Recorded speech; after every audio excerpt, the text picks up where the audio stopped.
우리 성경 한 군데 보겠습니다. 두 군데. 요한계시록 21장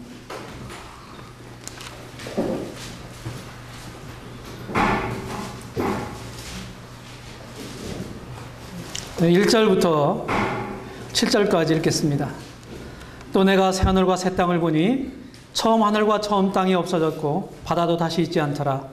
또 내가 보매 거룩한 성 새 예루살렘이 하나님께로부터 하늘에서 내려오니 그 예비한 것이 신부가 남편을 위하여 단장한 것 같더라.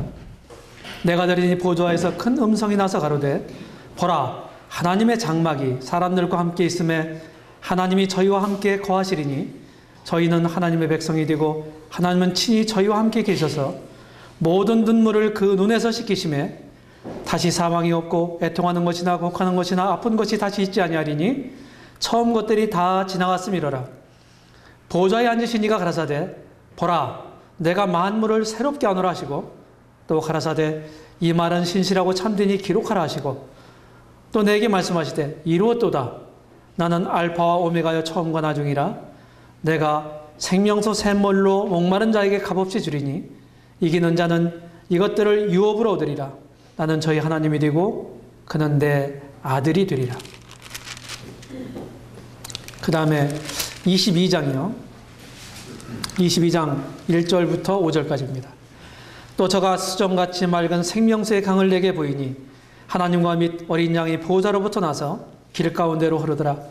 강 좌우에 생명나무가 있어 12가지 실과를 맺히되 달마다 그 실과를 맺히고 그 나무 잎사귀들은 만국을 소송하기 위하여 있더라. 다시 저주가 없으며 하나님과 그 어린 양의 보좌가 그 가운데 있으리니 그의 종들이 그를 섬기며 그의 얼굴을 볼 터이요 그의 이름도 저희 이마에 있으리라. 다시 밤이 없겠고 등불과 햇빛이 쓸데없으니 이는 주 하나님이 저희에게 비추심이라. 저희가 세세토록 왕노릇 하리로다. 네. 이제 영원한 시대로 넘어갑니다. 우리는 지난 시간에 주님이 이 땅에 오셔서 재림하셔서 세우실 가시적인 그의 왕국, 메시아 왕국, 천년왕국에 대해서 살펴보았습니다.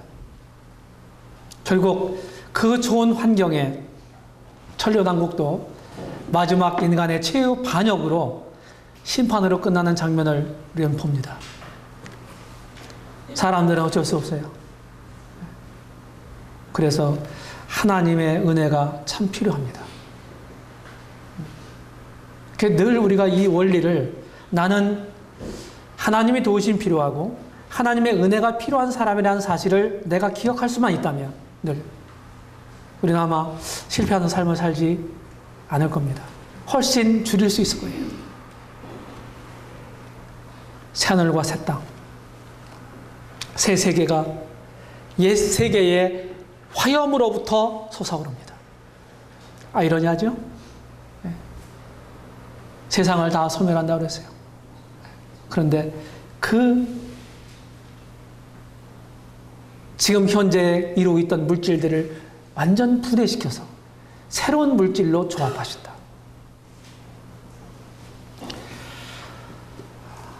새 예루살렘 성이 전부 보석으로 이루어져 있잖아요.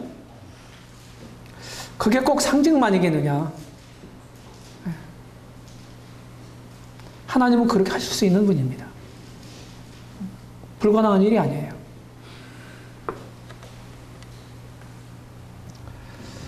옛세계와 새세계를 한번 대조해 보겠습니다. 새세계는 옛세계와 무관해서 존재하지 않는다. 우리 부활의 몸이 현재 우리 가지고 있는 육체와 무관하지 않은 것처럼 새세계도 새하늘과 새 땅도 지금 현재 우리의 옛 하늘과 옛 땅과 전혀 무관하지 않다. 지금 현재 이 땅과 이 하늘은 새 세계의 씨앗이 된다 하는 것을 기억하시기 바랍니다. 새로운 땅이에요. 물질적인 것이 새 세계를 조성하는 데 쓰입니다. 다 이해할 수는 없어요. 그럼 영원한 데는 아무것도 형체도 없고 물질적인 것도 없고 보이는 것도 아니고 확인될 수 있는 것도 아니다. 이렇게 생각하는데 그렇지 않습니다.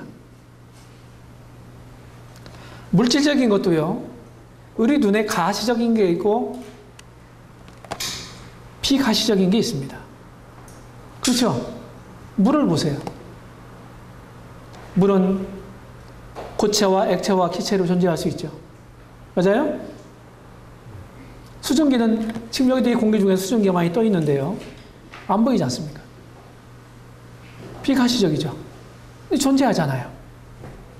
그런 원리처럼, 이런 원리처럼 그럴 수 있다고. 그래서 꼭 영적인 것이 꼭 비가시적인 거고 비물질적인 거다. 이렇게 우리가 못 박아서 얘기할 필요가 없다는 거예요. 그렇지 않다는 얘기예요. 물질적인 것이 새 세계를 조성하는 데 쓰입니다. 이미 말씀드린 것처럼 새 세계를 조성하실 때에는 이 불로 태워버려요. 태워버려요. 그래서 용해를 해서 근본적인 요소를 만드는 거예요. 다시 조합하시는 겁니다. 가능해, 하나님에게는 가능한 일이잖아요? 그래서 하나님은 전부 멸절시켜버리는 게 아니고 사실은 변화시키는 거예요. 반대하는 것이 아니라 구속시키는 거고 파괴하는 것이 아니라 질서 정연하게 배치하는 것입니다. 재배치하는 거예요. 배제하는 게 아니고 새롭게 창조하는 겁니다. 소멸이 아니라 변화예요. 하늘과 땅은 어떻습니까? 이 땅만이 아니라 하늘까지도 구속에 참여합니다. 우리 주님의 십자가는요, 전 우주적이다. 이렇게 말씀드릴 수 있어요. 전 우주적이다. 왜? 우리 주님이 이 우주를 만드신 분이고 우주의 중심이 되시는 분이기 때문에 그렇습니다.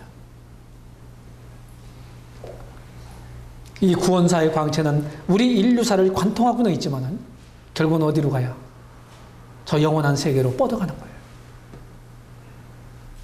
그래서 하늘에서도 우리가 계시록 5장에 보게 되면은 거기에 심판의 책, 하나님 손에 들린 심판의 책이 있는데 그걸 취할 사람이 없어가지고 요한이 막 울잖아요.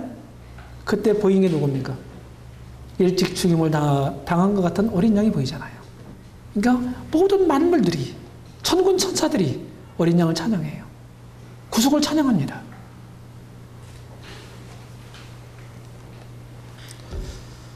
하늘에 있는 것들도 그리스도의 제사를 통해서 정결해집니다.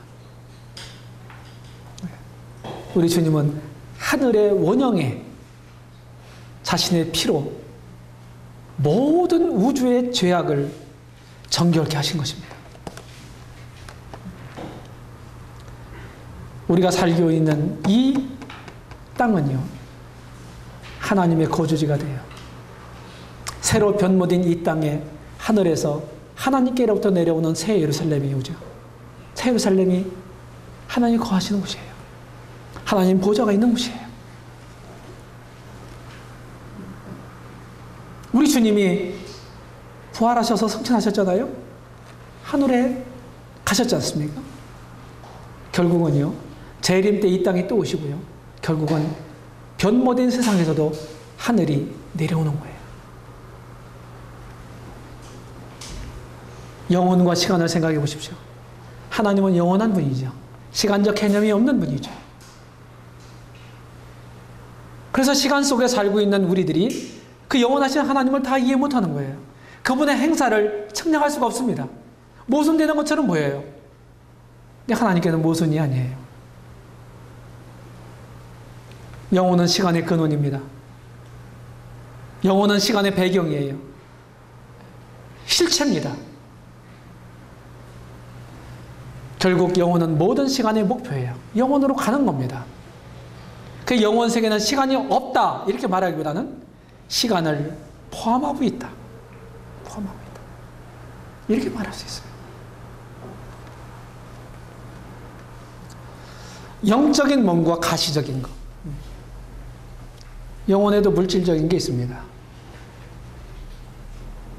물질적인 게 있어요. 우리 주님의 부활체도 물질적인 걸로 이루어진 겁니다. 아무 형체도 없고 그런 게 아니에요. 영은 뼈와 살이 없어도 나는 있느니라. 주님 그러셨죠? 그렇죠? 그래서 물질성이라고 하는 건 그 자체가 가시적인 것과 똑같지는 않아요. 안 보일 수도 있다 이 말이야. 물질은 물질인데. 그래서 하늘의 물질은, 신령한 것은 영화받은 물질이다. 그 영의 지배를 받는 것입니다. 우리 몸도 그래요. 변화될 몸도, 부활될 몸도 그런 것입니다. 그래서 지금은 잘 안 되잖아요. 제어가 잘 안 되죠. 그렇죠? 그래서 우리가 실패할 때도 있습니다. 잘못할 때도 있어요. 그런데 우리의 부활체는, 변화된 몸은요, 그렇지 않아요. 육의 지배를 받을 가능성이 있는 육체죠, 지금은요. 그런데 부활체는요, 온전히 영의 지배를 받는 몸입니다. 하나님의 뜻만을 우리가 존중하고 받드는, 그래서 하나님의 뜻만을 우리가 행하는 그런 몸인 거예요. 그래서 영적인 몸이고 신령한 몸인 것입니다.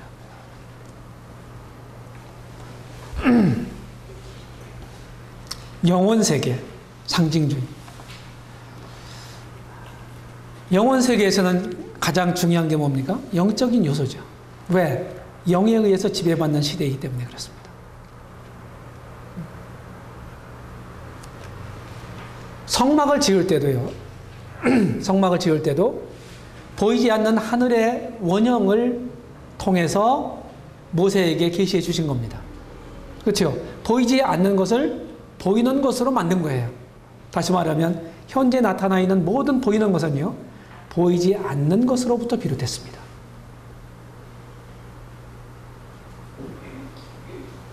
우리 사람들은요, 육에 속해 있기 때문에, 보이지 않는 거면요, 생각을 안 해요. 우리 인생 너머에 있는 저 세계를 사람들이 생각하기가 어렵고 생각하기를 싫어합니다.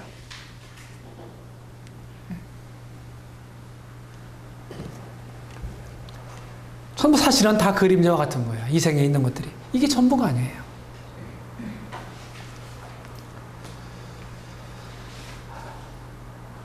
상징이라고 하는 게 뭡니까? 상징. 상징이라는 것은요, 어떤 진짜를, 실체를 표현하는 수단이잖아요. 그렇죠? 우리 주님도 많은 비유와 상징을 하셨거든요.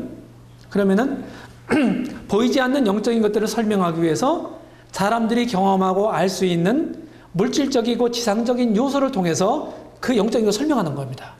이게 상징적인 표현이고 비유적인 표현이에요. 이게 사실은 수사법입니다. 그런 얘기는 뭐예요? 상징이 있다는 얘기는 뭡니까? 실체가, 진품이 있다고는 얘기예요. 그래서 이 지상에 나타나 있는 모든 것들은 전부 하늘의 그 근원이 있다. 이렇게 말할 수 있습니다. 그 다음에 새 예루살렘을 보겠습니다. 모든 목표가 이제 최후에 도달했어요. 하늘에서 예루살렘이, 새 예루살렘이 내려옵니다. 하늘의 수도가 땅의 수도가 돼요. 하늘의 예루살렘이 이 땅에서 새 예루살렘이 되는 겁니다. 어떤 분들은 천년왕국 때는 새 예루살렘이 땅까지 내려오지 않고요, 공중에 있을 거라고 얘기해요. 공중. 예. 이 공중에, 이 땅까지 안 오고 공중에 있을 거라고 이렇게 얘기합니다. 거기가 우주의 본부가 되는 겁니다.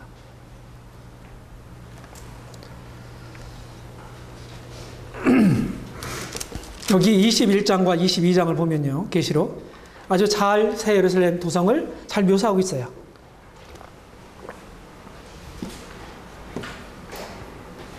결국은요, 하나님이 모든 것들을 이루시는 궁극적인 목표가 뭘까요? 하나님의 거룩에 도달하는 거예요. 하나님의 거룩은 영광스러운 것입니다.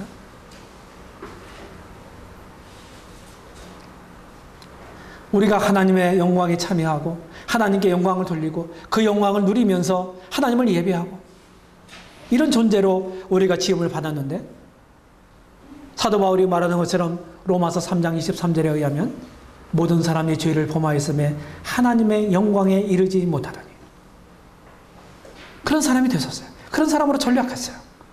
그런데 우리 주님이 구속을 완성하셨어요. 그리고 로마서 5장 2절에 보면 1절에 보면 그러므로 우리가 믿음으로 의롭다 하심을 얻었은즉 우리가 예수 그리스도로 말미암아 하나님과 더불어 화평을 누리자. 그리고 우리가 그 은혜에 들어감을 입었으며 그의 영광을 바라고 즐거워하느니라. 우리가 여기까지 됐죠. 그 영광을 바라고 즐거워하고 있죠. 바라고.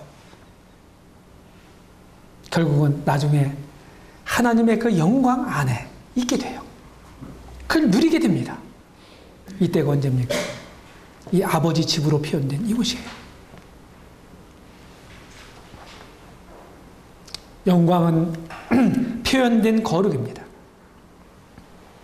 예루살렘은 아름답습니다. 이게 완전한 도성이에요. 어떻게 묘사가 되어 있나요? 황금거리, 벽옥으로 성곽이 둘러쳐 있고요. 높이가 얼마입니까? 144규빗이에요. 미터법으로 환산하면 약 70m가 됩니다. 보석이 다 기초가 되어 있고 문은 다 진주로 만들어져 있고 수정 같은 생명강이 하나님과 어린 양의 보좌로부터 발원되고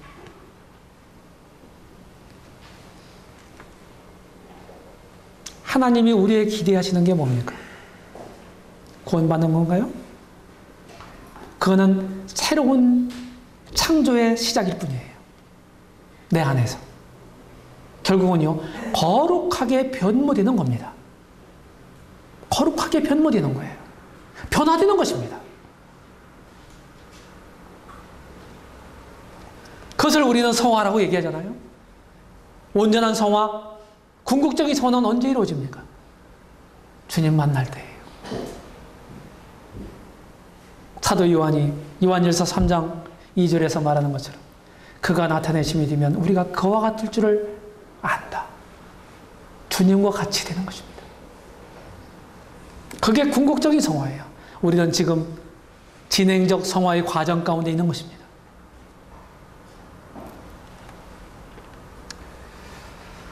하나님의 거룩한 광채 아래에서 거룩하게 변화된 이 땅 위에서 거룩하게 변화된 인간들이 하나님을 아련하면서 예배하게 될 거예요.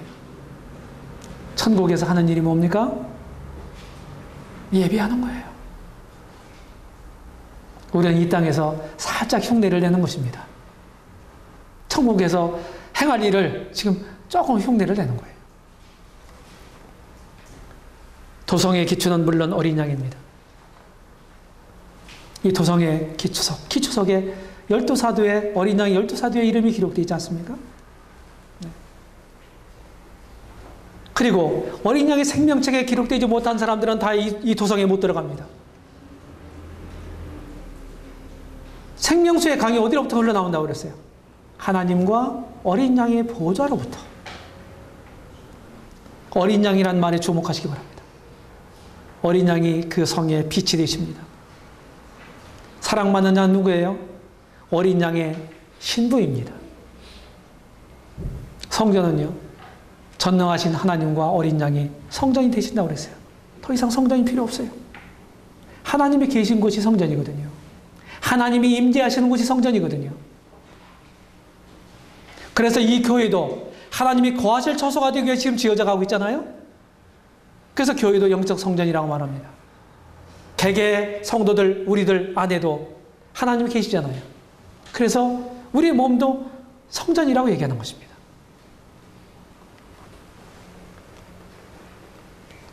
왕은 누구입니까? 하나님과 어린 양이세요. 그의 종들이 그를 섬기게 될 것입니다. 주님은요, 우리 주님은 구속을 이루심으로써 명실상부한 우주의 중심점이 됐고 구심이 됐습니다.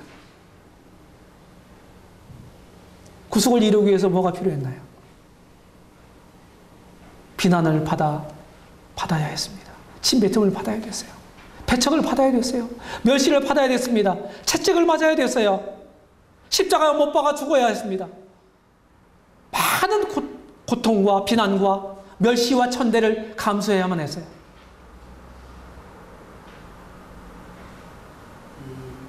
그걸 참아내야만 구속이 이루어질 수가 있었습니다. 그게 우리 주님이 가신 길이에요. 주님 가신 길, 골고다의 길, 그 길을 우리가 뒤따라가는 거 아닙니까?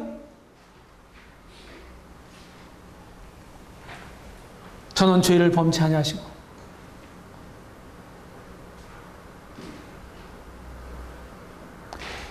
멸시를 회방을 받으시지만 대신 욕하지 아니하시고 자신을 하나님께 부탁하며 친히 나무에 달려 그 몸으로 우리 죄를 담당하셨다고 말씀하고 있지 않습니까?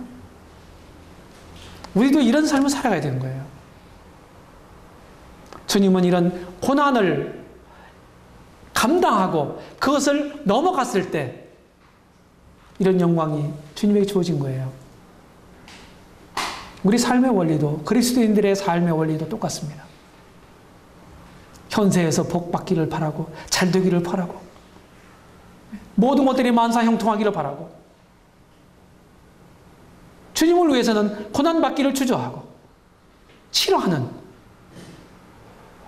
이런 기독교계는 성경하고는 멀어져 있는 것입니다.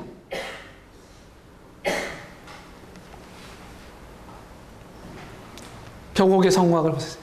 크고 높은 성곽이 있습니다. 그 성곽을 정량하니까 144규빗이라고 그랬어요.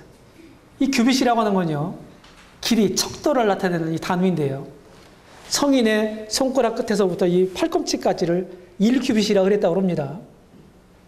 그래서 뭐 어떤 분들은 뭐 1규빗이 45cm다, 45cm. 어떤 분들은 대략 한 50, 요새는 좀 길어졌죠, 팔다리가? 네.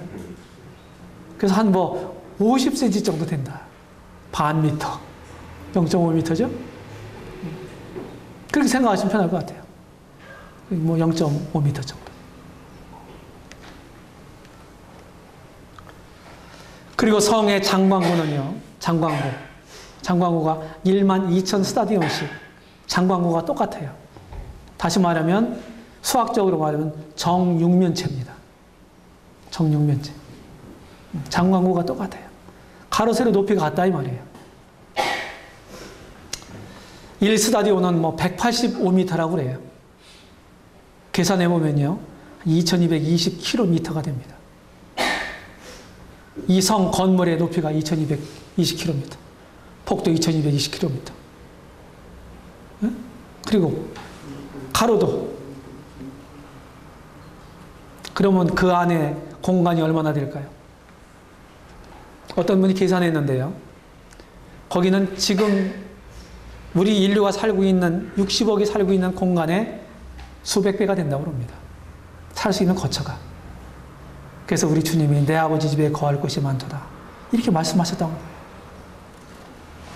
벽옥은요, 반투명의 물질이라고 합니다. 예루살렘의 중심에 계시는 우리 주님으로부터, 하나님으로부터 빛이 비추게 되잖아요. 그래서 벽옥으로 둘러싸여 있는 이 성이 투과해서 저 우주까지 그 빛을 발산하는 것입니다. 이 성곽이 벽옥으로 되어 있는, 보석으로 되어 있는데요, 길이가 약 9,000km, 높이가 70m짜리 보석 덩어리를 한번 생각해 보세요. 혹시 금목걸이, 금고리, 뭐 금반지 끼고 계신 분 있습니까? 몇 킬로그램짜리입니까? 몇 톤 그래요, 몇 톤. 사실은 세상에 아무리 큰 보석도, 뭐 몇 캐럿짜리든 다이아몬드도 여기서는 아무것도 아닙니다. 문은 진주문으로 되어 있어요. 진주. 사방이 있잖아, 사면이요. 한 면에 문이 3개씩 있습니다. 문이 3개씩. 그게 12개가 있어요. 전부 천사들이 지키고 있습니다. 천사들은 문지기예요. 우리는요, 주님 곁에서 바싹 붙어 있을 겁니다. 항상 주와 함께 있으리라. 그 영광의 중심에 우리가 있는 겁니다. 천사들은 뭐예요? 부리는 영이에요. 우리 수발을 듭니다. 하나님이 본래 시편 8편에 보게 되면 인간 창조하신 거 얘기하면, 인간에 대해서 얘기하면 인간들은 천사보다 조금 못하게 하시고 만물을 그 발에 두셨다 이랬잖아요. 그런데 아니에요. 여기는요, 천사들보다도 더 오란 지위에 갑니다. 열려있는 문이고 사방을 향한 문입니다. 진주는요, 은은한 색을 띠죠. 그렇죠? 진주는요, 진주 조개가 계속 외부적인 이런 어떤 그 자극에 의해서 그것을 이겨내기 위해서 만드는 물질이라고 그럽니다. 진주가. 그게 고통을 의미하는 거예요. 이것이 우리 주님의 구속을 생각하는데 얼마나 합당합니까? 오직 하나님의 백성들을 위한 문이에요. 12이라는 숫자는 하나님의 백성의 수입니다. 천사들이 지금 보초를 서고 있어요. 이스라엘 백성들 12지파의 이름이 들어있습니다. 뭡니까? 구원이, 복음이 유대인들로부터, 예루살렘으로부터 시작됐다고는 표현입니다. 진주. 지금 주님과 함께 계실 우리 김우종 형제님, 어디서 섬겼나요? 교회가 어디예요? 제주 남문교회. 네. 그래서 그때 섬겼던 그 형제 자매님들에게 그런 얘기를 했대요. 자, 우리가 저 천성에 가면은 남문에서 만나자. 근데 남문도 3개야. 네, 3개예요. 저희 교회 서청조 교회이기 때문에 서문에 중앙문에서 만나자.